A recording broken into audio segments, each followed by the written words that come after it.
Radio Cutipa.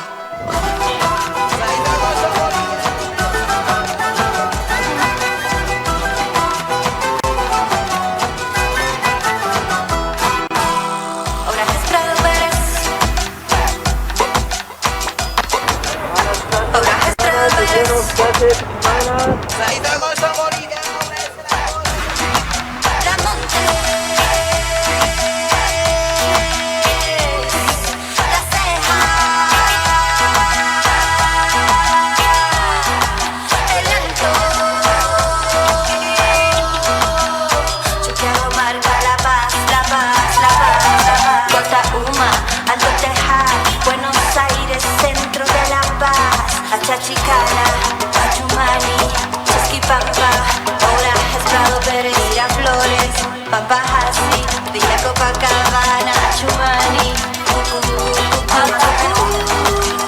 ahora Prado Pérez, ahí vamos a entrar.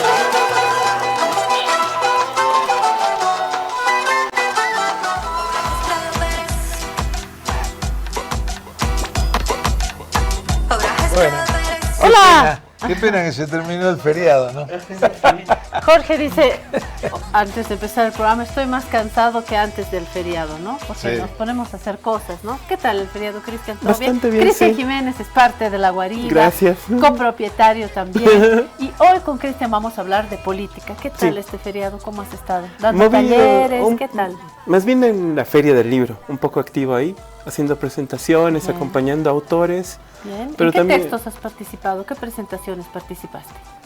La tercera edición de Rugir de las Multitudes de Pablo Mamani. Ayer fue Democracia en Alquiler, una investigación sobre taxipartidos y democracia en Bolivia.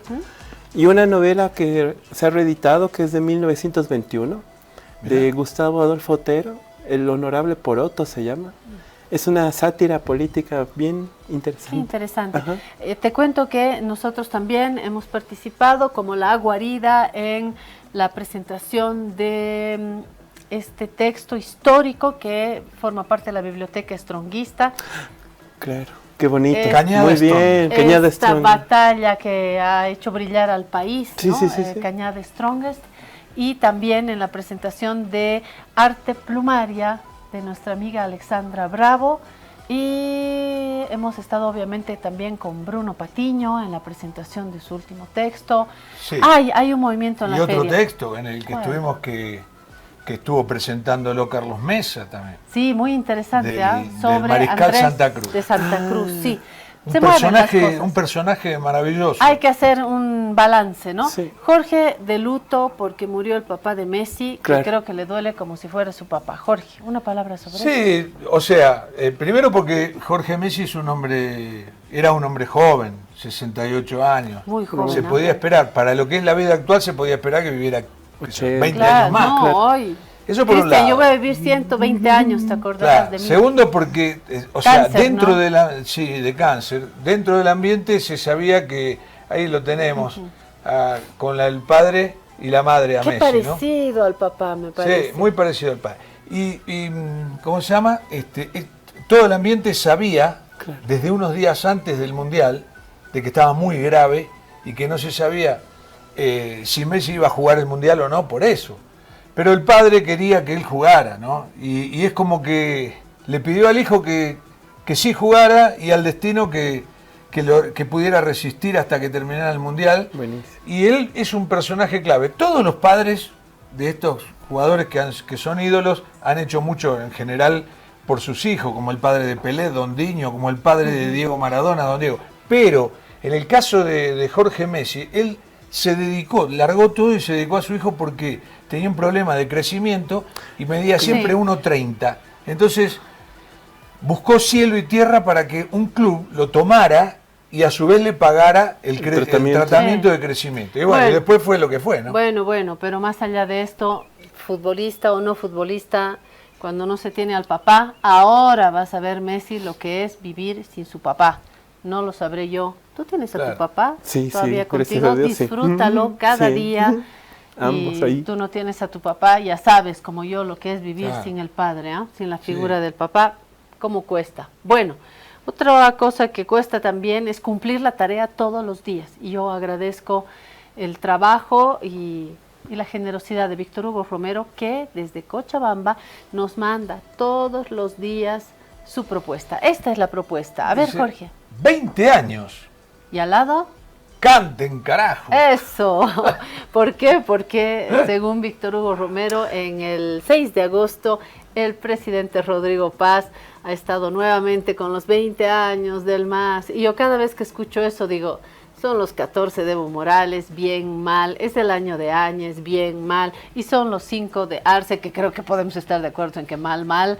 Y vuelve con esta idea. Rodrigo Paz habló del tricentenario, que estaríamos fundando, empezando el tricentenario, en fin. Y al lado, Lara, que hizo un discurso muy crítico, ¿no? Y claro, en su formación de policía dice, canten carajo. Y vaya que sabe desfilar. Hoy vamos a analizar junto a Cristian todo el panorama político. Esito sería la introducción. ¿Nos vamos a la pausa? Sí, no tenemos nada más, no nos estamos olvidando No, de nada. no, de Messi ya hablamos, nada más. No. Vamos a la pausa. Y de después... Cañada Strong que vamos a hablar mañana. Sí, sí, sí. Bueno, y de en profundidad. Libros. ¿Verdad? Bueno, vamos con la política después de esta pausa. Si te resfrías, consigue alivio de día y descanso reparador de noche con Refrianex comprimidos día y noche. Refrianex, siempre contigo en cada momento.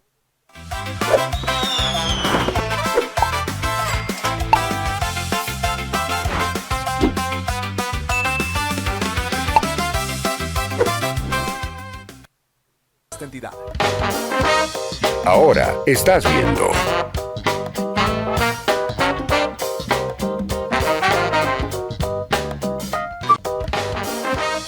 Continúas viendo.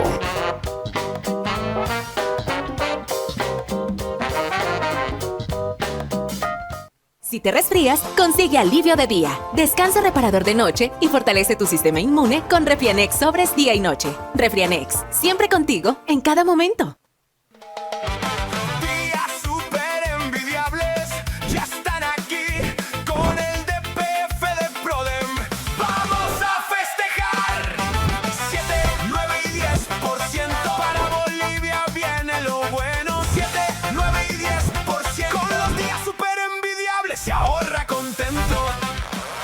Ampliamos los días súper envidiables de Banco Proden. Celebramos a Bolivia con tasas que hacen crecer más tu dinero. Del 20 de julio al 31 de agosto, abre tu DPF de Banco Proden y recibes 7% a 181 días, 9% a 361 días y 10% a plazos mayores. Abre tu DPF de Banco Proden en los días súper envidiables. Y que viva Bolivia.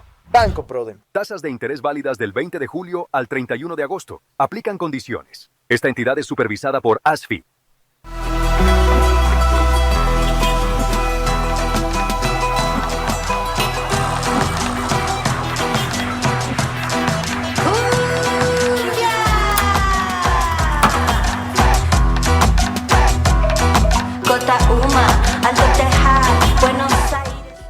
A mí los días super envidiables de Proden, de Banco Proden, me sirven para acordarme del Mundial, porque disfruté el Mundial a fondo.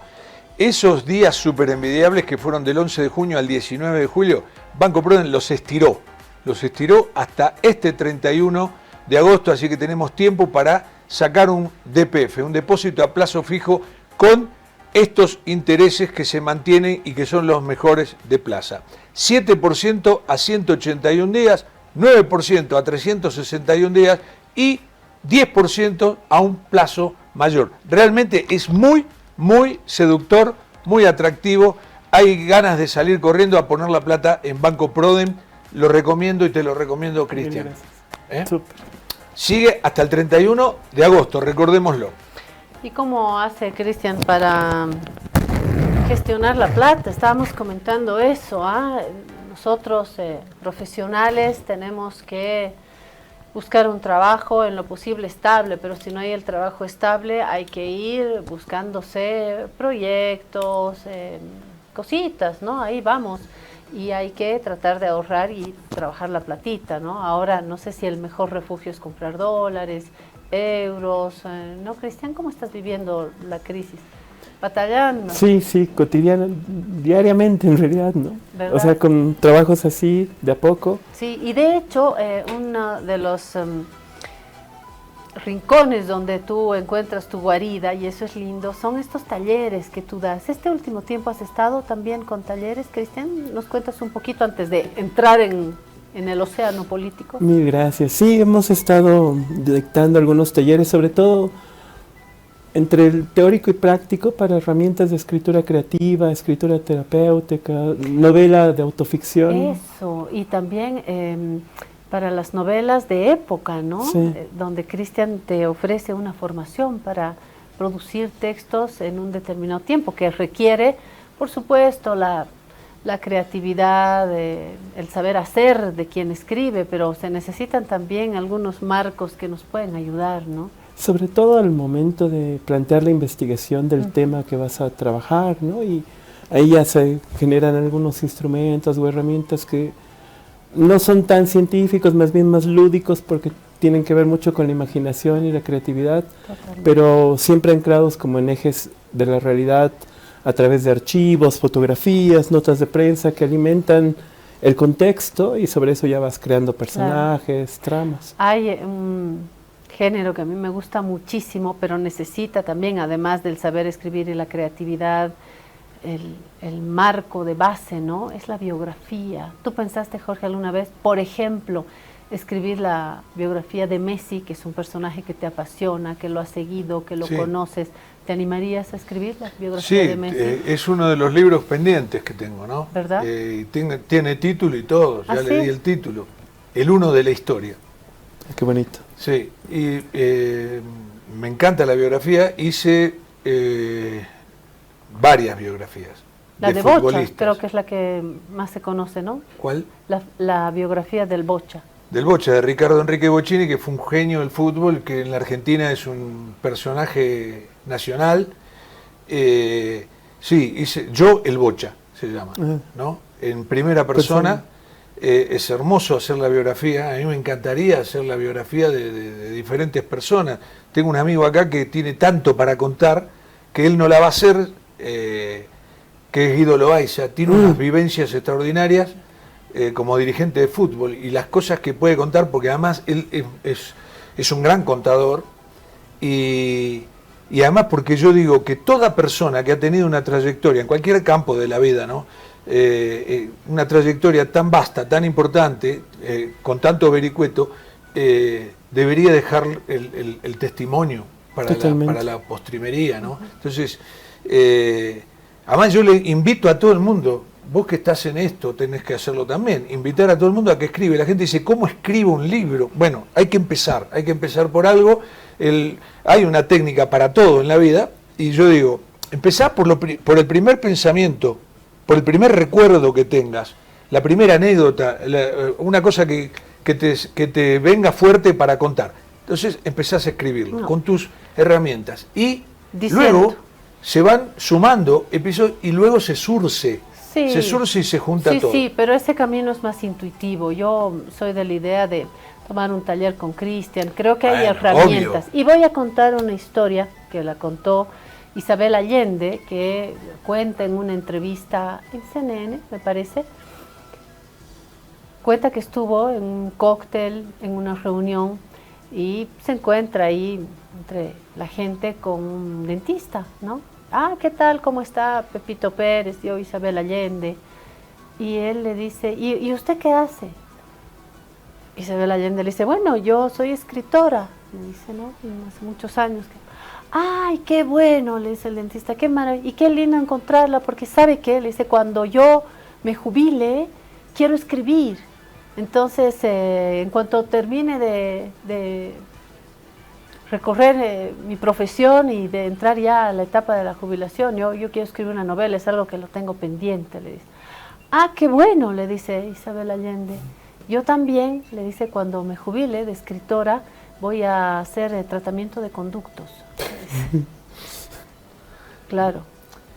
Hay que saber hacer, no es ponerse en la máquina. Pero hay ahora gente que después es un se acto revela. de libertad, porque uno puede escribir, cuando uno escribe cartas, escribe un correo, escribe en una servilleta, es hermoso, pero me parece que hay un camino, ¿no lo sabrás tú? Sí, a mí me gusta esta idea de la biografía, porque es un género que se aborda poco en el país. es un país que no tiene memoria histórica en ese sentido, ¿no? Los políticos no escriben sus memorias, no hay alguien que escriba la memoria de alguien, hay muy poca biografía y eso habla también de una forma de nuestra oralidad todavía muy presente, ¿no? Fui por tercera vez en esta feria a comprar la biografía de Simón Patiño, que se llama Patiño, así se llama. No hay. Mana, le han dicho a Jorge. Mana. No hay. No hay.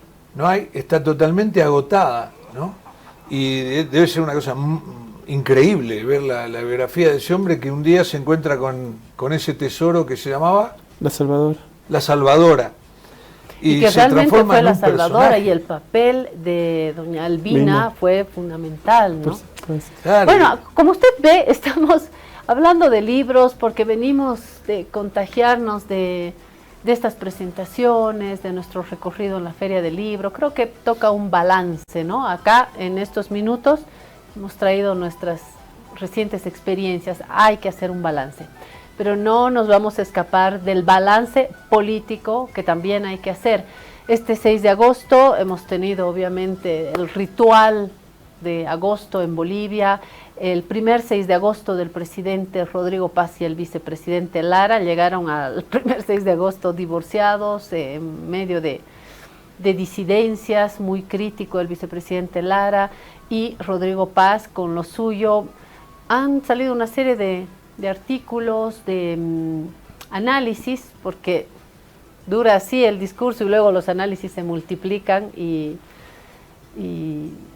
se hacen lecturas diferentes. Creo que hay, como dice el Jorge, el partido y lo que se dice del partido. Bueno, acá hay el discurso y todo lo que se ha dicho del discurso, multiplicado, alargado. Hoy hablamos de esto, y no solamente del discurso, no solamente de lo que se ha vivido en Sucre el 6 de agosto, de lo que se ha vivido en el Alto también, horas después, sino del post 6 de agosto que plantea un escenario distinto, ¿no? ¿Qué dices? ¿Cómo estás viendo este momento, Cristian? Me parece muy interesante lo que acabas de decir del divorcio entre el presidente y el vicepresidente, porque es inédito en cierto sentido, ¿no? En la historia republicana del país, pero al mismo tiempo marca muy bien esto lo que ambos se empeñan en negar, que es estas dos Bolivias, estas dos visiones de país, estos dos proyectos que están en juego en realidad. Ambos representan a facciones, sectores muy distintos de la población, con aspiraciones también muy diferentes. Y cuando uno escucha a Rodrigo Paz, está escuchando a alguien que machaconamente está pensando en el pasado, pero es incapaz de prever el futuro o proyectarlo al menos, ¿no? Todavía hay el discurso de la campaña de encontrar víctimas, culpables, y eso es como muy decidor del tipo de política que está haciendo desde el gobierno, digamos. Porque establece enemigos y amigos todo el tiempo, y son funcionales a su forma de gobernar además. En cambio el vicepresidente tiene un lazo social mucho más fuerte, tal vez ligado vía la policía, organizaciones y a sectores populares, y como que capta otra sensibilidad en la población, pero aún así tampoco puede proyectar porque también está limitado en sus atribuciones. Entonces es un gobierno trancado en sí mismo, como diría el propio presidente. ¿Verdad? Trancado en sí mismo. Tengo yo el artículo de Ricardo Paz, entre algunos, ¿no? Dice Ricardo Paz. Ahí va. Dice Ricardo Paz que Rodrigo Paz, ¿serán parientes? Me pregunto. Paz, hay mucho Paz en Bolivia. Dice Ricardo Paz. Son de Tarija, ¿no? Los dos. No sé si Ricardo es Paz de Tarija. Le vamos a preguntar cuando venga. Dice, Rodrigo Paz eligió para su primer 6 de agosto en Palacio el registro del optimismo. No fue un discurso breve ni contenido y se extendió por más de una hora ante la Asamblea Legislativa reunida en sesión de honor en la Casa de la Libertad en Sucre. A ver, insiste Ricardo Paz, como Cristian, en que Rodrigo Paz está anclado en esto del cambio de ciclo histórico, con una durísima crítica a lo que llamó la cloaca, los 20 años, que en realidad son 3 periodos, no son 20 años. Es Áñez, es Morales, es Arce, pero bueno, insiste presidente en poner en unirlo. un pasado que lo ha asociado a una cloaca, y esta refundación de lo que vendría a ser el tricentenario, pregunto yo. En todo caso, Ricardo Paz, vuelvo, nos habla de una cifra que tiene que ver con la caída del riesgo país, comillas, cayó de 2.200 a 421 puntos en menos de 9 meses. Y busca, dice Ricardo Paz, el presidente busca capitalizar este dato como ancla de su relato, ¿no? Yo creo que es la cifra fuerte, pero no ha entrado en el desglose de lo que vamos a hacer, porque fuera de esto, lo dice Ricardo Paz, yo me disculpo por este desorden, pero no puedo leer la columna entera ahora, pero termina diciendo también que una cosa es lo que uno dice con la banda presidencial frente a las cámaras, y otra cosa es lo que sucede afuera. Afuera estábamos nosotros, usted también seguramente, haciendo la cola. Mi mamá hizo cola horas, hay que buscar dónde ir al baño, hay que buscar dónde comprarse un sándwich, un café. La gente sigue haciendo colas por la gasolina, por el diésel, y siguen diciendo, nadie nos dice por qué estamos así. Ahora esto no va a cambiar a la cuenta de uno. Jorge decía en algún momento en la guarida que la economía tarda, pero me parece que está lo que se escucha en el discurso y está el país latiendo. ¿Cómo sientes, Cristian, el país ahí afuera? Creo que igual está muy dividido. O sea, no solo entre regiones, sino que al interior de regiones también hay bolsones contrarios a lo hegemónico. El Alto es un claro ejemplo de eso. Hay una idea muy estratégica de ver el voto, cómo se ha gestionado para votar y construir a Rodrigo Paz como presidente, bajo una lógica de que es un gobierno poco programático, flexible a nivel ideológico, improvisación a nivel gubernamental, y eso le da como cierta capacidad para las organizaciones para encarar con él y arrebatarle demandas. Sin embargo, los 53 días de bloqueo nos han demostrado que eso no puede ser tan verdad, dado que también el gobierno ha empleado otras estrategias. Y esto que dice Ricardo me parece bien interesante, que hay relatos en juego. Sí. ¿No? Hay la narrativa del conflicto, de todavía el Estado desestabilizador, las organizaciones anárquicas, hay el relato sobre lo que ha dicho el presidente, ¿no? Salimos adelante, adiós al Estado tranca, el riesgo país ha descendido, estamos mejor posicionados, ahora las entidades internacionales creen en nosotros para el financiamiento, pero el reverso de eso es el endeudamiento, el déficit fiscal, el desempleo y la baja competitividad del mercado productivo del país también. Sí. Dice Ricardo en uno de sus últimos párrafos, dice: el estilo personal completa la exposición. Paz insistió en que la reconstrucción del país exige, antes que nada, recuperar la confianza, y anunció este argumento en su propia gestión de la crisis heredada. Restricciones cambiarias, riesgo de país disparado y desconfianza de los mercados internacionales. Ese relato gestor pragmático, más que de caudillo, sigue siendo su activo político más valioso, dice, y el discurso del 6 de agosto lo explotó a fondo, apoyando ahora en cifras y en una hoja de ruta con fechas, pero un estilo se sostiene con resultados sostenidos en el tiempo, y la brecha entre el dato macroeconómico y el riesgo país en descenso y la percepción cotidiana del boliviano de a pie sigue siendo el verdadero examen pendiente del gobierno, ¿verdad? Y termina así, haciendo referencia a esta idea de pacto político, cuando en realidad dijo que no iba a hacer alianzas, cuando en realidad voceros de Libre le dijeron: señor, usted no puede gobernar sin pactos, sin alianzas, sin acuerdos. Se puede ganar una elección, dicen en un comunicado en Libre, abro este paréntesis, y le dicen: sí se puede ganar una elección sin acuerdos, pero no se puede gobernar sin acuerdos. Jorge Quiroga le está diciendo: tú necesitas de los actores de la oposición, tal vez no de los que cayeron en desgracia. El movimiento al socialismo, o mejor dicho, los pedazos, en este momento no cuentan, pero sí cuenta la fuerza de Libre, la fuerza de unidad y los acuerdos que necesita hoy en el legislativo y en la política en general, ¿no? Y termina así, Ricardo, y con esto me voy a callar. Dice: su éxito, sin embargo, no se medirá en la elocuencia de la Casa de la Libertad ni en la caída del riesgo país, sino si el 11 de agosto llega efectivamente y la ley de inversiones, si las leyes siguientes se aprueban sin naufragar en la Asamblea y si esa, comillas, nueva Bolivia empieza a sentirse también en el bolsillo del ciudadano común. Ahí, y no en el discurso, se jugará si el país entra de verdad a su tricentenario con el rumbo que Paz prometió. A mí tricentenario me suena muy grande, ¿no? ¿Qué dices tú, Cristian? Creo que hay algunos puntos que hay que rescatar. Primero, que es que ya viendo bien la retórica del presidente ese día, todavía es un presidente que reclama atención y legitimidad. Está como todavía buscando la identidad que debería ya haber tenido y construido. ¿Como gobierno? Y como presidente también.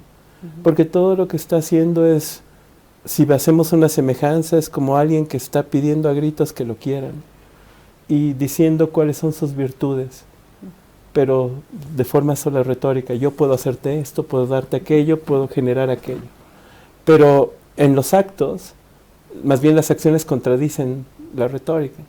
Entonces ahí todavía parecería que el presidente no se encuentra todavía capaz de gobernar un país que, por un lado, se desbanda por todo lado, pero él también no entiende la identidad que debe asumir como gobierno. Sigue en campaña. Sigue pensando que es una campaña permanente estar en gobierno.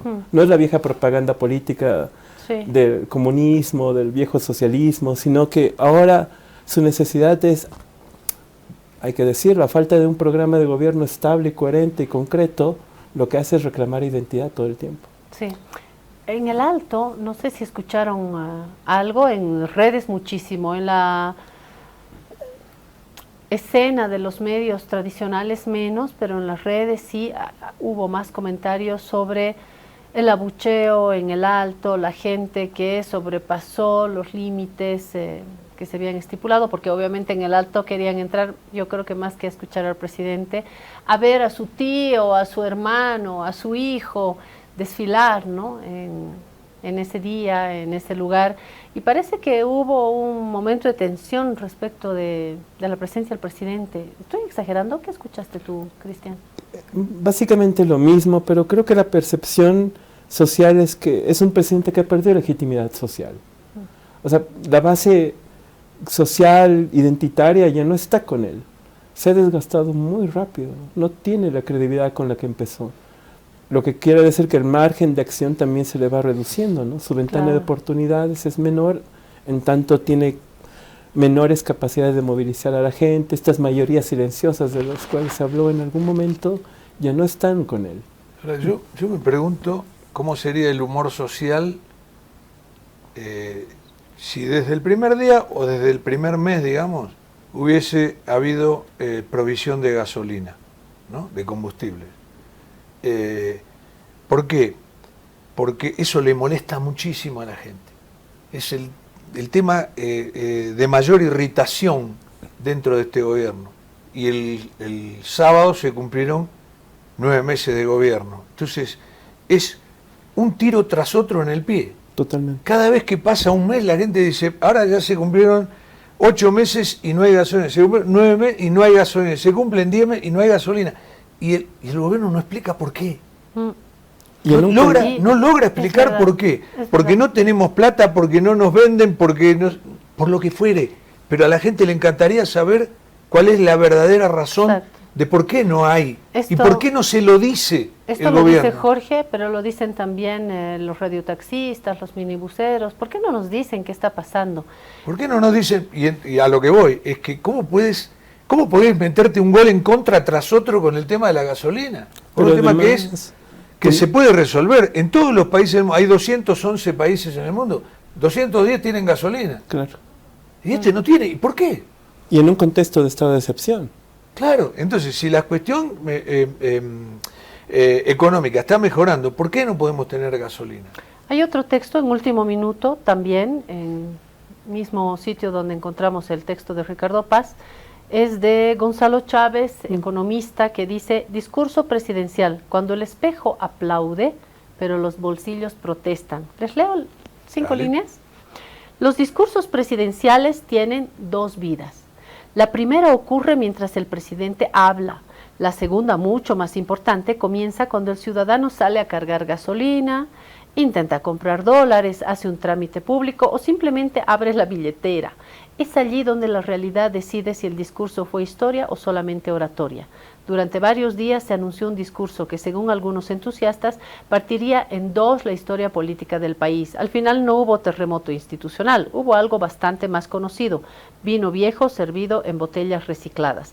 El libreto comenzó donde suelen comenzar casi todos los gobiernos nuevos, el Museo de las Culpas. El responsable de casi todos los males volvió a ser el gobierno anterior, que dejó un desastre económico, político e institucional. Es una afirmación difícil de discutir. Perros estatistas. El problema no es el diagnóstico, el problema es el calendario. 9 meses después de asumir el poder, el retrovisor empieza a perder utilidad. Qué buena expresión, digo yo. La ciudadanía ya no pregunta quién rompió el florero, pregunta quién piensa comprar uno nuevo o de una vez repararlo. La mejor frase del discurso fue probablemente aquella que sostuvo que, comillas, la corrupción se convirtió en una ideología. Una definición tan potente exige una respuesta igualmente estructural. La creación de un alto comisionado que inevitablemente recuerda al antiguo zar anticorrupción del expresidente Carlos Mesa puede ser un paso, pero difícilmente será la solución. Parte de lo que dice, quiere todo el artículo, ahí está en su teléfono. Último minuto, esta columna de Gonzalo Chávez. Interesante, ¿no? Cómo las miradas se centran en el discurso y creo que podemos encontrar me gusta un el núcleo. estilo de Gonzalo Chávez. Es Sí. directo, tiene un grado de acierto importante en su análisis, porque esto es lo más importante. Es como decís, un árbitro de fútbol, ¿qué es lo más importante? Su pinta, no, que tenga grado de acierto en las jugadas, ¿no? Que cobre falta cuando es falta y demás. Y me gusta Gonzalo Chávez cómo le dice las cosas directas, sin agredir, pero muy cierto todo lo que dice. Sí, hay varias críticas, hay de todo plumaje, de todo color.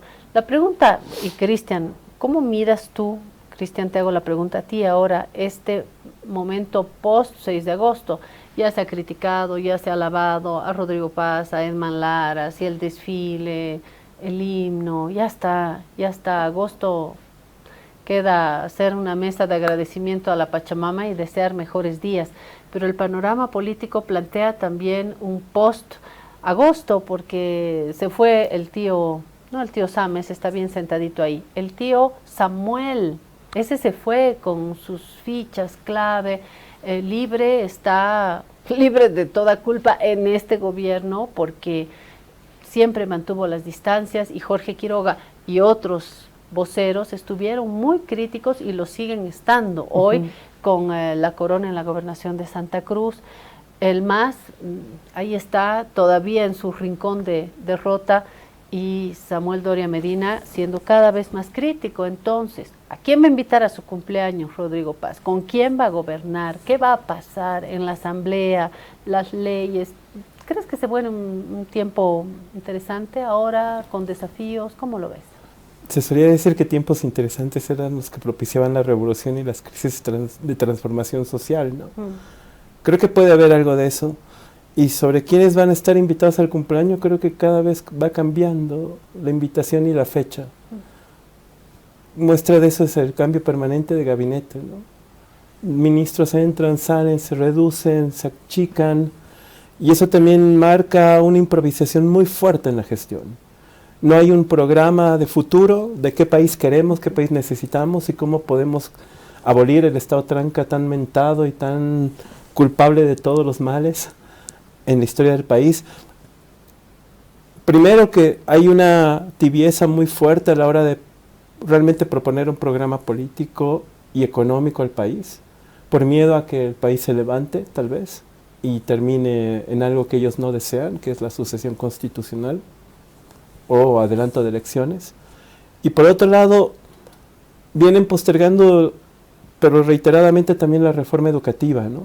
La han dicho desde el primer momento y hasta ahora no se logra concretizar ni los lineamientos básicos. Los analistas, la gente, los operadores políticos han dicho que probablemente haya una convocatoria de asamblea constituyente, pero eso también se ha desinflado porque convocar una asamblea, y ustedes lo saben muy bien, requiere un montón de dinero, una gran inversión, un capital político importante que ahorita no dispone el país. Un poder político que en este momento no han consolidado, me parece. Y lo que tú decías al inicio, que es la incapacidad de generar consensos, es pasmosa. Los aliados se han ido. Bueno, no pudo generar consenso con su vicepresidente desde el primer día. Y Ya con hay un Samuel primer fracaso tampoco. ahí, ¿no? Con Samuel Doria Medina tampoco. Peor con Quiroga. Las gobernaciones están viviendo su propio ritmo político muy al margen del ritmo del Estado, o sea, del ritmo del gobierno central. Y esto es un país totalmente dividido y fragmentado, que cada uno está viviendo su propia realidad política separada de la general, pero a causa de esto también, ¿no? Sí. Y Es muy y afuera reactivo. estamos sobreviviendo, ¿no? Sí. En las colas, en el negocio, en el trabajo, cuando hay que hacer mercado. Entonces esto te genera una incertidumbre en el escenario político y una incertidumbre en casa, en el trabajo, en el transporte, ¿no? Hace un Yo momento creo que se hablaba- hay un cambio que puede ser trascendente a partir de ahora, y es en el cambio de gabinete que entrara Aramayo, Aramayo en lugar de Lupo. Lupo, perdón, ¿quieren hablar bien o mal de Lupo? ¿Cómo vieron los 9 meses de Yo Lupo? lo vi como invisible. Parece un contrasentido, ver como hay invisible algo, ¿no? Pero no sé, no se supo le nada. voy a pasar al Papirri.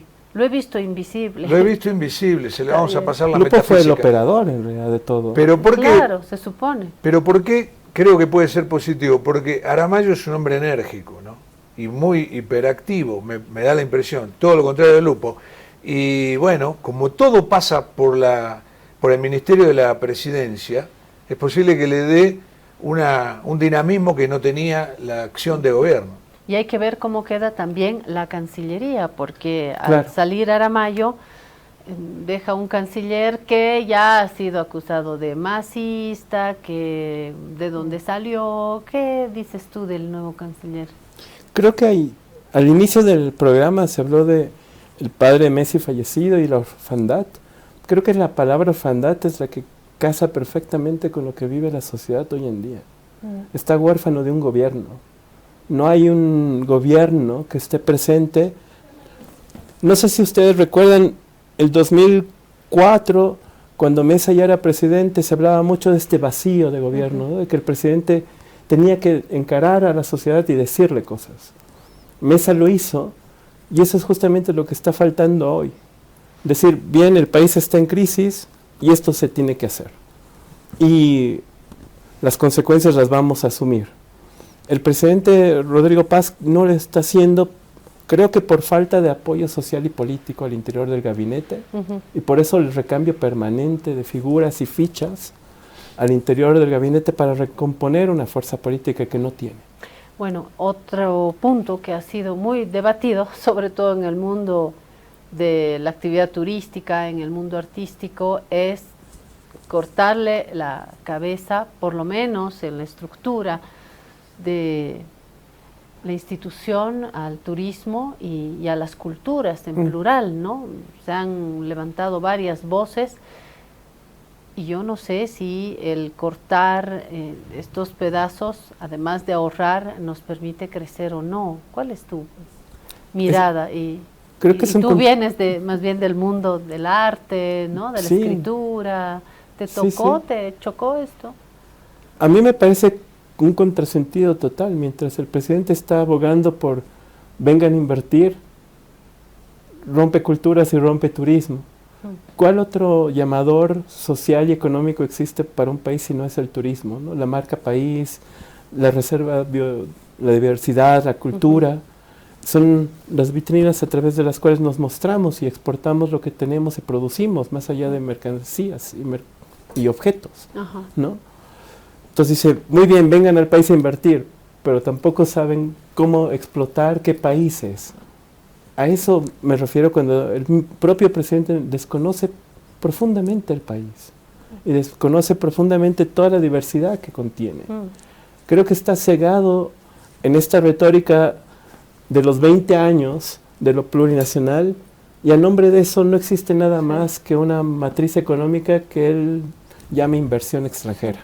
A veces se actúa con cierta rapidez, premura, ¿no? Me parece que es un poco lo que sucedió con la BBB, ¿te acuerdas? Totalmente, Cristian, claro. la biblioteca del Bicentenario, ¿no? Que es una idea que nació en la vicepresidencia con el gobierno de Evo Morales, con la vicepresidencia de García Linera, y es un proyecto que a mí me pareció muy interesante, identificar nuestra biblioteca esencial, y se había avanzado bastante, no con los funcionarios de la vicepresidencia, sino con redes Sí. absolutamente calificadas en los campos de selección para determinar esta biblioteca, que ya con Áñez había sido semi-olvidada, si no olvidada, con Arce y el vicepresidente Choquehuanca cambió de nombre, como siempre, fíjese, bajo el paraguas masista, pero entra Choquehuanca, que jamás le tuvo cariño a García Linera, entonces agarra el juguete, ¿no es cierto?, la institución, el proyecto, y le corta la cabeza, le cambia el nombre, le puso un nombre que hacía referencia al mundo indígena, no recuerdo, pero por ese nombre luego entra Rodrigo Paz y sabe Dios quién, agarra la institución, el juguete nuevamente, y ¿sabe dónde termina? ¿Saben dónde termina? En el Ministerio de Desarrollo Rural. No hay derecho. Yo creo que más allá de los gobiernos y de las personas, manosear así un proyecto que a mí me pareció interesante, como otros, y por estos cambios de gobierno terminan cambiando de nombre, silenciados y luego tirados ahí al desván de un Ministerio de Desarrollo Rural, un proyecto intelectual. Me parece que puede suceder lo mismo con culturas o con el propio Viceministerio de Turismo, ¿no? Pero aparte del turismo es un motor económico. Hablamos de la economía naranja, de que habría que hacer esto porque las bellezas de Bolivia, las posibilidades que tiene y demás, y se elimina el Ministerio de Turismo. Es un poco un contrasentido, ¿no? Sí. Ahora, no es porque haya un superministerio que el turismo va a funcionar. No es porque haya un superministerio o viceministerio de culturas, pónganle el tamaño que quieran, que vamos a tener una excelente política de reconocimiento de nuestras culturas en plural. El Estado, las oficinas no van a hacer que la realidad cambie, pero creo que le dan un marco, ¿no? Organizadores. Por supuesto. Creo que le dan un marco, por lo menos de base, ¿no? Para poder construir. Lo del turismo es Acabamos clave, ¿no? de salir de la Feria del Libro de La Paz, ¿no? Que es una de las ferias más importantes del libro del país. Sí. El tipo de gente, el comercio que se genera, el movimiento de dinero que se genera alrededor de la Feria del Libro, es como si fuera invisible para el gobierno. Lo mismo con otras actividades culturales. Todo el movimiento de dinero que se generó en la pandemia a través de el emprendimiento, la confección, la cocina, fueron formas en las que la población encontró maneras de autosostener la vida y la economía familiar. Eso es justamente cómo se genera a partir del turismo, la cultura, la innovación, la ciencia, la manufactura. Pero el gobierno piensa que cultura es otra cosa, que ni siquiera genera riqueza, genera empleo, genera desarrollo. Cuando los hechos demuestran todo lo contrario, la gente está sobreviviendo gracias a la cultura. Sin ir muy lejos, el gran poder también. Por supuesto. Que parte de la cultura. Ahora, si algo le ha faltado al movimiento al socialismo también es pasar por ese proceso de cambio a un cambio verdaderamente cultural, a esa revolución cultural que al final terminó inacabada, ¿no? Y hoy ya hemos puesto otro disco, al margen de la opinión que tenga cada uno, porque ha ganado un candidato de otro color, un proyecto distinto, y hoy el país, haya usted votado, por quien haya votado, se respeta la mayoría, y ganó Rodrigo Paz con sus luces y sus sombras, y quieren poner otro disco, y yo creo que dentro de lo posible hay que colaborar a que el país avance con cualquiera de las canciones. No, y hay que ¿no? respetar si quieren poner otro disco, Y eso sí. está claro, pero Sí. el tema es que también la gente quiere respuestas, ya no quiere mirar más hacia atrás, quiere que le digan por qué no hay gasolina, cuándo va a haber, que le digan cuándo va a haber una verdadera transformación del Estado y de la economía que permita decir, bueno, una esperanza. ¿Cuándo va a ser? Dentro de un año vamos a empezar a verlo, porque la economía no se arregla de un día para el otro. No, por supuesto. Es muy lenta la economía para empezar a funcionar. Pero bueno, tener una esperanza, ¿no? Sí. ¿Qué pasaría si está muy bien poner otro disco, pero la misma canción, pero en otra versión? Porque de eso se trata un proyecto a largo plazo de un país. Acuerdos mínimos sobre educación, desarrollo, ciencia, tecnología, cultura, turismo. La canción es la misma, pero la podemos interpretar más o menos más lento, más rápido, con más instrumentos, menos instrumentos. Pero eso no se mueve. Esta es nuestra canción porque este es el país que tenemos. A condición también, Cristian, de que ese disco sea el que se haya ofertado en la campaña. Claro. Porque si yo les digo, voten por Claudia, voy a poner este disco, salgo electa y les pongo otro cassette, no, ¿verdad? Y me parece que forma parte de este debate también, de lo que se ofreció en la campaña y de lo que el gobierno hizo después. Jorge dice, pero en todos los países se hace otra cosa distinta a lo que se prometió. No siempre. Sí. Yo lo que digo es esto, que las promesas electorales no siempre se cumplen. Eso no es que todos los gobiernos, en todos los países, alguien dice, yo si soy presidente, soy electo, voy a hacer esto, y lo cumple a rajatabla. No se da, pero tampoco cambiar todo, ¿no? Claro. Bueno, seguiremos viendo este tema, Cristian, volveremos a hablar de estos cambios en el gobierno y de las transformaciones que quedarán pendientes para culturas, que es un tema que Hay que seguir que hace profundizando. Actuacer, y de turismo también. Enseguida les propongo hablar de un proyecto que tiene que ver también con arte, y el arte entendido no como ese mundo al que acceden los que tienen dinero y los que entienden el arte, no, el arte como parte íntima de cualquier sociedad, de cualquier grupo, gracias a un proyecto que le vamos a describir enseguida. Gracias, Cristian, Un por estar placer, acá. gracias a Estás ustedes. en tu casa. Gracias, y Jorge, enseguida Por les favor. presento este proyecto que tiene que ver con la sociedad, con la gente, y un proyecto artístico que va a ver que le va a interesar. Enseguida volvemos. Arte popular. Con eso volvemos. Trata la gripe y la tos seca con una cápsula blanda y efectiva. Aliviate con Refrianex Tos. Refrianex, siempre contigo en cada momento. Ahora estás viendo.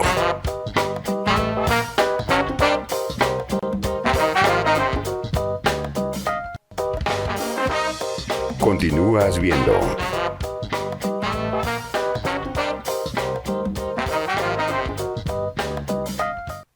Alivio efectivo a todos los síntomas del resfrío con Refrianex comprimidos tradicionales. Refrianex, siempre contigo en cada momento.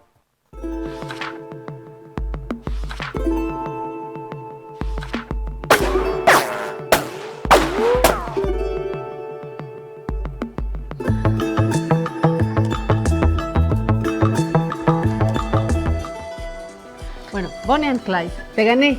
Bonnie and Clyde porque es el momento del arte, es el momento de la creación, y hoy presentamos Residencia en Arte Urbano, que Jorge dijo popular, y yo le dije no es popular, es urbano, y Jorge dice pero si es urbano es popular, y estábamos en esta discusión. Y entonces vamos a Cuando presentar llegaron ellos, a Matías aclarar. y a Mex, y ellos nos van a decir si lo urbano también es popular.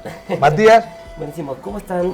Bienvenidos, Muchas bienvenidos gracias. aquí Muchas gracias. a esta guarida que muy es contentos de estar, su poder casa. estar acá, muy agradecidos también.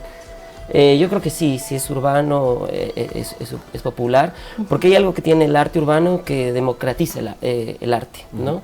Es llevar las pinturas que a veces están en museos a la calle, ¿no? Y que nos dan Y miedo, no entramos, Claro. creemos no entender. Bueno, Matías Laguna está en la coordinación y producción de este proyecto, y Mex es su nombre artístico, Sí. Sebastián Zapata Hanch. Hench es coordinador general y director de Clínica de la Obra. Esto implica un conocimiento, una puesta en relación entre los artistas y un determinado lugar. ¿Y qué más? Bien, bueno, lo que nosotros estamos ofreciendo es un espacio que es de formación, de producción y de convivencia, de encuentro, ¿no? Como dice, hacemos una clínica de obra, así como en sencillo. Se trabaja con la obra de los artistas como si fuera un paciente, ¿no? La idea es hacerle preguntas, ver en qué está, cómo se siente, qué necesita, qué le hace falta, digamos, ¿no? Un seguimiento. Es hacer un seguimiento de cómo es tu recorrido como artista, ¿no? Esa es un poco la idea, y en eso Mex es capísimo, lo viene haciendo hace muchos años. Yo vivía antes en Argentina, Mex es argentino, es de Córdoba. ¿Y te formaste también? Y me formé con él, y bueno, es un espacio que actualmente se mantiene de manera virtual, con participantes de diferentes partes del mundo, ¿no? Bueno, a mí me parecía muy rico esto que hace Mex, y que bueno, había que ofrecerlo a nuestra comunidad boliviana. Yo hace 2 años que volví a vivir acá en Bolivia, y con otra amiga, Daime, con quien coordinamos este proyecto, hemos estado así, como queremos generar estos espacios de formación y de encuentro. Entonces, bueno, se dieron las cosas para que hagamos esta clínica, que lo hacemos en una residencia, ¿no? En Peñas, que durante 15 días van a artistas nacionales e internacionales. A Peñas. ¿Dónde queda Peñas? A ver, está como a... En La Paz, para empezar. Está en La Paz. Es donde han matado a Tupac Katari, ¿no? Donde se cuenta que lo descuartizaron. ¿Qué lugar? Es un lugar que tiene, claro, tiene mucho peso histórico. Y además del peso histórico, es un buen punto para la escalada. Entonces, hay un interés, bueno, la parroquia del lugar tiene al cura... que, bueno, el sacerdote que está ayudando mucho con el turismo. Han abierto muchas rutas de escalada, hay un parque aventura en Peñas, y es un lugar así que tiene un potencial turístico súper grande. Lástima que cerraron el Ministerio de Turismo. Sí. Bueno, para hablar largo y profundo, ¿no? Entonces, eso, tenemos ahí un lugar que es turístico. Tiene una vista maravillosa. Es bellísimo, del Cerro de Peñas puedes ver desde el lago Titicaca, ves el Illimani hasta el Illampu, ves toda la cordillera real. O sea, está elegido el lugar. El lugar es perfecto porque y es mágico en ese sentido. Pero no solamente por la situación geográfica, ¿no? Esa vista maravillosa, por el peso histórico de Tupac Katari y esa muerte que no ha hecho sino consolidar luchas y la historia, el atractivo turístico. ¿Estás de acuerdo? ¿Lo estamos diciendo porque somos bolivianos o cómo lo sentiste tú que eres argentino? Yo primero quiero agradecer por estar acá de nuevo. Esta es la segunda vez que hacemos esta residencia, y como decía Mati, nació una necesidad de poder traer este espacio de formación para artistas, que creemos que no encontramos otro espacio de formación para artistas urbanos o de artistas que trabajan con murales, que tenga un espacio de reflexión sobre la imagen de cada artista y poder compartir con artistas de diferentes países. Entonces estamos re contentos, como decimos en Argentina, de poder estar acá. Yo estoy feliz, me encanta La Paz, y nos parece que logramos una cosa hermosa entre lo que es el espacio, ese lugar en Peñas, el espacio de reflexión sobre los artistas, y poder convivir 15 días con diferentes artistas de diferentes países, y eso nos parece un lugar como un espacio muy rico. La idea es que... Y la gente del lugar, ¿verdad? Con la gente del lugar, sí. Yo quisiera pasar en limpio algo primero, para los amigos que están del otro lado de la caja, ¿no? RAU, que es Residencia de Arte Urbano, es un grupo de artistas de diversos países, se juntan, hacen esa residencia de 15 días, reflexionan sobre el arte, sobre muralismo sobre todo, porque es justamente urbano, que por eso es popular, porque llega al alcance de todos. ¿Qué hacen? Buscan lugares y espacios donde pintar. En Y ahí, relación con la sociedad, con la gente que está en el lugar. pero por también. eso, justamente, y se juntan, reflexionan sobre los trabajos que hacen cada uno y encuentran, ¿tienen lugares? ¿Tienen lugares para Tal decir, cual, bueno, sí. este sería bárbaro, voy a hacer algo acá? Son 12 días no solamente de compartir la clínica de obra, sino también de un, le decimos turismo inmersivo. Los chicos participan vivencial. Vivencial, conocemos cómo vive la gente, nos acompañan a ver qué comen, el tema de la lana, cómo preparan eso. producen. Una caminata por la Tenemos, montaña. perdón, te corto, Mex, porque tenemos unas fotos, les vamos a pedir a Sí. nuestros bien. compañeros del equipo Bueno, ahí para está que el año muestren. pasado. Y los ustedes nos van participantes del año contando pasado. también. ¿Ese Claro. es el grupo de artistas? Este es del año pasado, Exactamente, es el año 2025. pasado. ¿Dónde fue? en Peñas. En Peñas, En Peñas, en el mismo todo- lugar, sí. sí, sí. Esa es la entrada del hotel y ahí hay participantes de Bolivia, Chile, Brasil. Argentina, Brasil. Brasil y Estados Unidos. ¿Quién financia esto? ¿Cada uno se financia lo suyo? Claro. Cada uno se financia lo suyo y, bueno, mucha gestión de parte de Tenemos- nosotros, haciendo alianzas de repente con algunas instituciones que nos apoyan. El año pasado recibimos apoyo de la comunidad de Peñas, de la Cordillera Experience, que es como la agencia de turismo que tiene Peñas. Ahí Miriam, nos ayudó fabulosamente. El hotel también El hotel, fue parte fundamental del proyecto, ¿no? César y Lu, que han trabajado con nosotros. Cristi Machicado de las Flaviadas, capaz la conocen. Sí. Bueno, también nos ha acompañado Nos ha en el acompañado mucho, proceso.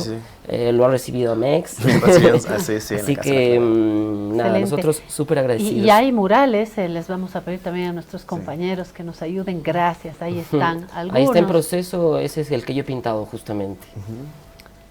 Pero está en proceso, ¿no? Ahí ¿Y no cuál está es la terminado. idea? ¿Qué es lo que te ha movido? Bien, Mati. yo estoy trabajando ya hace tiempo con fotos de mi infancia. Bueno, son varias razones las que hay, pero creo que hay algo de honrar la vida en cierto sentido y del tener un registro de esa vida. Y justamente lo que pasó es que en una de esas tardes en Peñas había un bautismo, una primera comunión de un niño. Y nada, está la foto de los niñitos ahí con su familia compartiendo y fue muy lindo. Y yo, no sé, me quedó como esos momentos especiales que hay, ¿no? Sí. en la vida. Y- Entonces yo lo que hice fue pintar un poco esa fotografía, pero cambié uno de los niños y me puse a mí. Bueno, un poco ya son otras cosas, pero con esta idea, ¿no? de honrar. Sí, y decía en las comunidades también, el vamos a ver encuentro. otras fotografías, tenemos varias para compartir con ustedes y con los amigos y amigas. Están en contacto con la comunidad y, Sí, ahí es el y apoyo hay- escolar. Exacto, Con los niños y hay trabajando con niños también locales. un producto que queda ahí, que algunos dirán, chicos, ahí lo que la gente necesita es educación, es proyectos ligados a la producción, proyectos económicos, no murales, dirán Qué lindo algunos. eso. ¿Y por qué un mural ayuda? ¿Por qué un mural alivia? ¿Por qué un mural puede unir, puede generar no solamente belleza estética, sino alma a un determinado lugar? Yo creo que sí lo genera. ¿Qué dicen ustedes? Yo creo que el arte es conocimiento y ese conocimiento, y lo que decíamos hoy, el arte urbano, democratiza ese conocimiento y es también parte de la educación, enseñar a los chicos. A mí me parece importante o me llega mucho la experiencia que tuvimos en Arrao 2025 con los niños. Me parece importante que un niño sepa que también se puede dedicar a la pintura, que la pintura es un trabajo, que la pintura es cultura, que la pintura hace a la cultura de un lugar, de un país, de un continente y que es fundamental para conocernos, saber quiénes somos y no olvidar eso. ¿Se animó algún lugareño a pintar? ¿Lo iniciaron? El año pasado no hubo, No, este el año año creo. pasado no. El año pasado Pero no hubo. miren cómo el arte puede marcar un lugar, la idea de puede no pintar solamente los murales es hacer más convivir. agradable, sino Sí. le da sentido, le da color, le da identidad también, ¿no? Sí, fue que los murales tengan que convivir también con la comunidad. Entonces no fue irrumpir, sino esa semana de clínica es trabajar cómo podemos apropiarnos de las paredes que la comunidad nos da para generar algo que aporte y no que sea algo que... Impuesto, ¿no? Impuesto. Sí, bueno, hablando de imponer y de intervenir y de meterse en un lugar que tiene su propia vida, su propio ritmo, su propia identidad, y llegan estos gringos, porque sí se pueden ver, estos extranjeros, estos gringos que llegan aquí a hacer qué, a desordenar, a irrumpir, ¿cómo hacen para que no se violente un lugar, que ustedes puedan ser trabajamos con la comunidad en el año mejor pasado. sentido? Ese mural que decía que aparecían dos mujeres, Sí. fue el mural con el que abrimos el año pasado la Es residencia. hermoso, ¿quién lo hizo? Ese lo hice yo, Ese lo- ese es mío. Bien. Y ese mural fue una prueba un poco, ¿no? Para ver cómo la comunidad aceptaba ese cambio. Y lo pintamos en, no sé, 4 días, 3 días. Sí. Y la devolución, porque eso es lo bueno que tiene el arte urbano, que uno tiene una devolución directa con la gente. Entonces, si bien es una comunidad como cerrada de alguna forma, recibimos como muy buen apoyo de la comunidad y de hecho la gente pedía y donaba sus paredes. Entonces, con ese aval de la comunidad, Claro. se desarrolló Ya la después te RAU. ofrecían. Claro, la gente estaba como, ¿cuándo pintan mi pared? ¿Cuándo Es vienen para hermoso, acá? la verdad te felicito, muy, muy bueno. Muchas gracias. Y de estos murales ahí en Peñas, ¿cuántos hicieron? Fueron 18 intervenciones, a pesar de que somos poquitos, pero se hicieron 18 entre intervenciones pequeñas y algunas más grandes. Así que sí, en esas semanas, en la última semana es donde pintamos, le metimos full. Sí. Eso es ¿Y el único lugar es Peñas? ¿O hicieron en otras partes? No, es solamente en Peñas. La RAU es en Peñas. Sí. Tengo una pregunta sobre el tiempo de vida de una obra de arte que ya va variando, ¿no? Porque en su momento pensábamos que un cuadro tenía que quedarse por la eternidad y de hecho este es el trabajo de museos, ¿no? De preservar, de conservar, no toque, no se acerque, no le tome foto, no mire. No, mire, falta eso.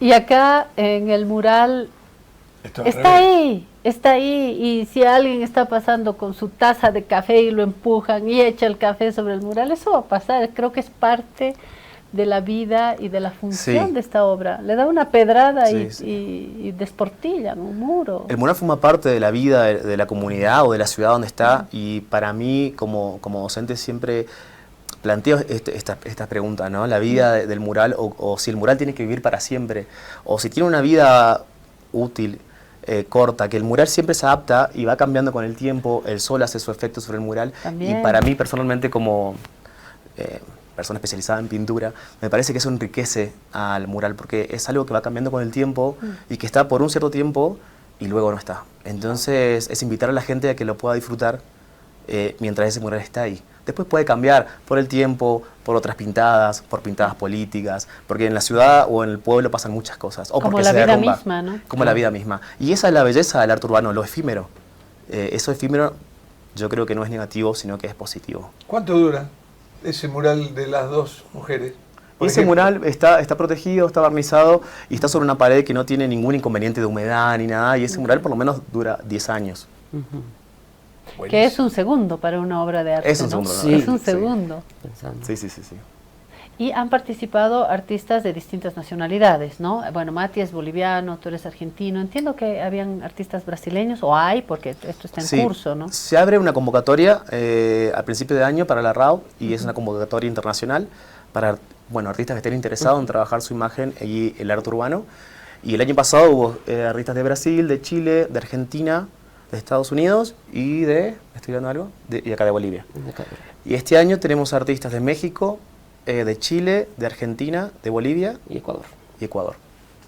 Han visto en el cementerio general también hay murales muy interesantes claro que sí. que tienen que ver también con otro espacio, ¿no? Con el espacio donde están nuestros seres queridos que ya no están y el 1 de noviembre, que es el Día de Muertos, esto adquiere una vida particular, creo que embellece también, le da vida a un lugar asociado a la muerte, ¿no? Y creo que este tipo de espacios necesitan también esta otra mirada, ¿no? Ustedes, los artistas, son los encargados, ¿no, Mati, de poder hacer esto? En La Paz hay varios espacios así, Sí, barrios, Sí, totalmente. cementerios. También Chualuma, ¿no? Por ejemplo, que se lo ha pintado.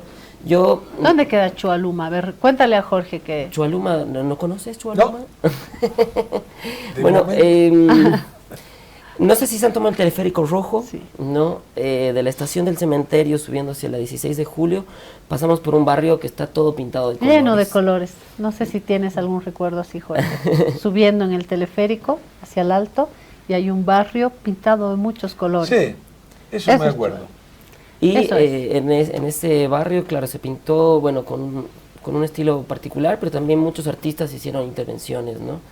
Y me parece que eso, ¿no? Da de mucha vida. Hay un barrio que ahora no me estoy acordando, la Comuna 13 en Medellín, que tenía justamente un problema, bueno, en Colombia tiene una historia muy trágica con todo lo que Sí, tiene que la ver Comuna 13. con sí, el narcotráfico y demás. Y ha habido un cambio grande cuando el arte empezó a introducirse en el barrio. Bueno, también instalaron unas escaleras mecánicas, que eso ayudó a que sea más accesible. Pero como un lugar que era súper, de mucho peligro. Peligrosísimo. Y con el arte cambia, ¿no? Y se vuelve un lugar mucho más habitable, ¿no? Hoy por hoy es Más un lugar amigable. cultural, es un lugar más amigable. Bueno, una zona actualmente de mucho comercio, ¿no? Mucho turismo en Colombia llega a ese lugar. Y situaciones similares en el mundo hay varias, ¿no? Donde es esto, ¿no? La capacidad de salir y de demostrar también la capacidad de expresión, ¿no? Como dice Mex, el arte es conocimiento y hay algo, hay emociones, hay pensamientos puestos en un muro y uno se está relacionando con eso y eso le da vida a la comunidad, le da vida al vivir en comunidad. Totalmente. Las Ahora ciudades, hay los una barrios. tradición también con los muralistas, desde Diego Rivera, hasta toda una red revolucionaria que ha Claro. marcado en un momento. ¿Hay alguna conexión hoy con ese muralismo? ¿El muralismo también es portador de grandes cambios? ¿O el muralismo ha cambiado de alguna manera la función que tuvo en su momento en América Latina, por ejemplo? Sí, claro que ha cambiado la función. Ninguna época es igual a otra, pero creo que siempre que estamos pintando estamos en diálogo con la historia de la pintura. Nadie inventa nada como si un mago saca un conejo de una galera. Cada vez que pintamos y creamos una imagen, estamos haciendo un diálogo con la historia de la pintura, que es parte de todos. Entonces sí, siempre hay un diálogo, ya sea por afinidad o por oposición, pero siempre hay un diálogo. ¿Hay muralistas que te han inspirado? Sí, hay muchos muralistas que me han inspirado. Pero las inspiraciones no solo vienen del muralismo, sino que pueden venir de muchas otras, desde la música, la poesía, de los libros, de las películas. Entonces la inspiración viene de distintos lados y toda esta problemática que vos planteás de dónde viene es lo que vemos en la clínica. De dónde vienen nuestras influencias, qué nos hizo pintar, cuáles son los muralistas o pintores que nos han influenciado y qué se ve en nuestra obra de ellos.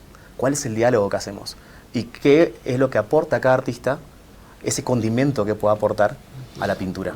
Entonces de eso se trata básicamente la residencia. El muralismo es uno de los trazos característicos de la producción en América Latina y en otros lugares también. No me imagino un mural en Japón, por ejemplo. ¿Cómo anda la cosa por otros Y lugares? hoy tenemos la posibilidad de saber qué pasa del otro lado del mundo con las redes sociales. ¿Y cómo está? Y creo que el muralismo y el megamuralismo de pintadas de edificios ha llenado las grandes ciudades del mundo, de punta a punta. Cada ciudad tiene su beneficio, su pro y su contra, ¿no? Pero sí, está en todos lados. Te pregunto, ahora que decís esto, ¿no? Habrán visto, cuando vas desde el aeropuerto de Seiza, en Buenos Aires, hacia el centro, está ese famoso mural de Maradona, no sé si lo viste. Sí, claro, sí. ¿Eso cómo hacen? Es decir, porque es perfecto eso. Y bueno, hay diferentes técnicas para pintar esos megamurales y es un proceso largo, desde o la proyección de la imagen para tener la referencia o la cuadrícula que utiliza, depende del artista, la técnica, y después son semanas de mucho trabajo con ayudantes y de tener una logística importante, porque trabajar en altura es complejo. Y las dimensiones, porque las dimensiones. es una cosa, no sé si vos lo viste o si te acordás. Me acuerdo y me estoy acordando también en Sopocachi, que lo han hecho con el sostén de la Embajada de Argentina, hablando de Maradona. Otro Maradona ahí en pleno Sopocachi. Sí, en el pasaje Jauregui, exactamente. Y hay un Maradona también ahí. Yo me imagino. También hay uno en Nápoles que es gigantesco. Sí, que es gigantesco, sí. Pero a mí lo que me llama la atención es que, o sea, no es un un plotter. No, es una pintura. Es una pintura, entonces subirte ahí, aunque tengas que estar, no semanas, meses, tal ¿cómo vez, das las dimensiones? Lo que pasa es que es el crecimiento del artista, ¿no? Nunca empezás pintando un mural, un mega mural. Empezás, el artista tiene una ambición también, empieza pintando un mural tal vez de 2 metros y después empieza de 4, después quiere de 7, después quiere de 9 metros de altura, después de 10. Como un tatuaje que se Claro, va cada uno agrandando, como el ¿no? desafío, y el artista Sí. urbano, el muralista, quiere pintar cada vez más alto y que la obra se vea. Entonces hay un crecimiento y uno va adquiriendo técnicas y esas técnicas se van compartiendo también en los festivales de arte urbano, uno va aprendiendo del otro pintor cómo resuelve. Entonces es interesante cómo de a poco los artistas van mejorando su técnica o van llegando a dimensiones que uno se pregunta cómo hizo esto. Y tal vez construyendo sentidos ahí en el camino, ¿no? Uno Sí, va claro. armando. Ahora, me ¿qué es lo imagino. peor que te pueden decir? ¿Tuitero? ¿Grafitero? Grafitero. Bueno, han dicho cosas peores. A mí me han dicho en Argentina, me pasaron unas situaciones muy graciosas. A ver. Me pasaron 3 veces que estaba pintando en la calle y desde un taxi me gritaron, agarrar una pala. Agarrar una pala es un dicho como que vaya a trabajar. Anda a trabajar. Anda a trabajar. ¿Por Anda qué no a agarrar trabajar, una pibe? pala? Claro. Resulta que Interesante. justo cortaba la calle, la municipalidad por el trabajo, entonces se molestó por eso, pero 3 veces pasó. Y me daba mucha gracia, pensé que era la misma persona que me seguía, que me gritó lo mismo. Quería decir algo, ya que nombraste la Embajada Argentina, nosotros queremos agradecer a la Embajada porque Sí. también ha apoyado la RAU y de hecho Nos está apoyando. el jueves presentamos en la Embajada Argentina el documental de la RAU del año pasado. Sí. Y también este año a la RAU 2026 le sumamos una exposición al final cuando termina la RAU con parte de lo que los chicos han investigado, indagado, pintado. Vamos a hacer una exposición acá en La Paz. como Mati me cierre. pasó un afiche que lo pasé a nuestros compañeros acá en La Guarida, a ver si lo podemos En realidad pasar. el afiche es de una muestra que tenemos yo con Daime. Mex, Sí. Daime y yo. Muy bien. Perdón. Que es como la antesala de la RAU. Es una antesala Ahí así. está. Somos los 3 organizadores de la RAU que hemos, ya que estábamos en contacto con la galería, aprovechamos, teníamos muchas ganas de hacer una Hace muestra mucho, claro, en conjunto. en conjunto los 3 y dijimos ya, si no lo hacemos ahora. Entonces esta es la antesala, sí están todos cordialmente invitados a formar parte de... ¿Es el jueves? ¿El jueves Es el jueves a las 7 de la noche. Ahora ahí dice Zapta. Y ojo. ¿Es Zapta o Zapata? Es Zapata, Zapata. mirá, hay un error. Mira, por otro qué lado- bien. Vamos a despedir al diseño. Claro. Vamos a pedir el de diseño, tal cual. No, se le rebaja el 50%. Se le rebaja el 50%, Y ya ¿dónde está. Bueno, la Embajada de Argentina nos invita también a la presentación de este proyecto que se va a llevar a cabo en la ciudad de La Paz. No podremos estar porque tenemos que estar acá en La Guarida. Porque es a la misma hora. 13 de agosto a las 11 horas en la Aspiazu, esquina Lima. Y si está por ahí, ahí puede ver este mural de Diego Claro. Maradona, que es Dios, que es el número 1 de la historia, más que Messi. 2. Más que Messi. No. Es el 2. Es el- Él es El uno se llama mesista Lionel y yo soy Andrés. maradonista. Bueno, Ahora, los Debate. cordobeses, te digo, vos sos cordobés, ¿no? Yo soy adoptado cordobés. ¿Ah, sí? Sí, crecí en Misiones, en la provincia de Misiones, y fui a estudiar a Córdoba. Ah. Y ya llevo 20 años viviendo en Córdoba tiene que crear un Messi o un Maradona para después pintar un mural. Ah, ¿no? pintaron mural. Hay muchos murales de Messi y Maradona en Córdoba también, ¿eh? Sí, sí, Sí, sí. hay un montón. bueno, En mi muchas pueblo gracias. hay uno, pero ¿Cuál es tu espectacular. Monte Grande. Es un pueblo Porque él es lindo. de Rosario, entonces Ah, no le va a Rosario, decir claro. pueblo a Rosario, me muero. No, pero yo viví en Monte Grande toda mi vida. Y hay un mural de Maradona y Messi, pero tan bien hecho, Sí. ya, Mira. Ya quisieran. Ya quisieran, claro. Bueno, Mex, Mati, gracias. Muchas gracias a y, ustedes. y que Gracias les a vaya ustedes. súper. Muchísimas Aquí Y que tienen. nos manden fotos de los Sí, murales que van a hacer ¿verdad? nuevos. ¿verdad? Los pasamos. Claro que sí. Dale, Cuando perfecto. quieran, Sí, vuelvan, sí, sí, ¿ah? sí. Esta es su guarida. Muchas gracias. Vámonos, nos vamos.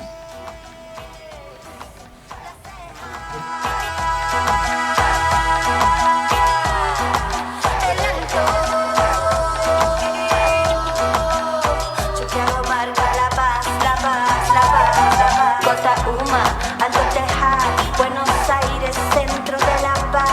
Achachicala, Achumani, Chasquipampa, Obra, Estrado Pérez, Miraflores, Pampajasi, Villa Copacabana.